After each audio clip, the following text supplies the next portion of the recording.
Okay, big boss ಪತ್ರಿಕಾಗೋಷ್ಠಿ ಕರೆದಾಗ 4 ಜನ ಜಡ್ಜಸ್ ನಿಮ್ಗೇನ್ ಅರ್ಹತೆ ಇದೆ ಅಂತ ಕೇಳ್ತಾರೆ. ನಾನು ನಿಮಗೆ ಕೇಳ್ತಿದ್ದೀನಿ, ಅವ್ರು ಫೈನಲಿಸ್ಟ್ ಆಗಕ್ಕೆ ಅವ್ರಿಗೇನ್ ಅರ್ಹತೆ ಇದೆ? ಆಕ್ಚುಲಿ ಅವ್ರು ಯಾರಲ್ಲೂ ಯಾರಿಗೂ ಏನು ಅರ್ಹತೆ ಇಲ್ಲ. ಯಾಕಂದ್ರೆ ಸುಧಿ ಆಗ್ಲಿ ಅಶ್ವಿನಿ ಅವರಾಗ್ಲಿ ಅವ್ರವ್ರ ಸ್ವಂತ ಸಾಮರ್ಥ್ಯದ ಮೇಲಲ್ಲ, ಅಂದ್ರೆ ಪೂರ್ತಿಯಾಗಿ ಸುಧಿ ಅವ್ರಿಗೆ ಮಾಡು ಹಾಡು ಗೆಲ್ಲಿಸ್ತಾರೆ, ಅಶ್ವಿನಿ ಅವ್ರಿಗೆ ಅರ್ಧಕ್ಕರ್ಧ ಇವರು ಧನುಷ್ ಹಾಡು ಗೆಲ್ಲಿಸ್ತಾರೆ, ರಾಶಿಕಾ ಮಾತ್ರ ಅವಳೇ ಆಟ ಆಡಿ ಗೆದ್ದಿದ್ದು. ಬಟ್ ಸ್ಟಿಲ್ ಯಾಕೆ ಅಂತ ಹೇಳಿದ್ರೆ ಅಲ್ಲಿ ಗಂಡು ಮಕ್ಕಳು ಅವಳಿಗೆ ಅಪೋಸಿಟ್ ಆಗಿರ್ಲಿಲ್ಲ, ಇದ್ದಿದ್ದು ಒಂದು ಹುಡುಗಿ, ಹಾಗಾಗಿ ಗೆದ್ಲು. ಆಮೇಲೆ ಮಾಡು ಅವರು ಫೈನಲಿಸ್ಟ್ ಆಗಿ ಹೋಗ್ತಾರೆ ಜನಗಳ ಓಟಿಂದಾಗಿ.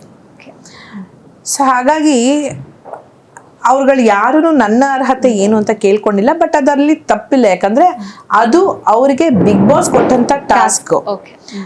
ಬಟ್ ನಿನ್ನಲ್ಲಿ ಏನ್ ಅರ್ಹತೆ ಇದೆ ಅನ್ನೋವರು ನನ್ನಲ್ಲೂ ಏನ್ ಅರ್ಹತೆ ಇದೆ ಅಂತ ಒಂದು ಕ್ವೆಶ್ಚನ್ ಮಾರ್ಕ್ ಹಾಕೋಬಹುದು. ಒಳಗಡೆ ಅವ್ರಿಗೆ ಉತ್ತರ ಸಿಗ್ಬೇಕು, ಅದನ್ನ ಅವ್ರು ಮಾಡ್ಕೊಂಡಿರೋ ಡೌಟ್. ಓಕೆ, ರಾಶಿಕಾ ಹಾಗೆ ಮಾಡು ಅವರ ನಿರ್ಧಾರದಿಂದ ಮಂಜು ಭಾಷಿಣಿ ಅವರು ಇನ್ನೂ ಬಿಗ್ ಬಾಸ್ ಮನೇಲೆ ಇರ್ಬೋದಿತ್ತು.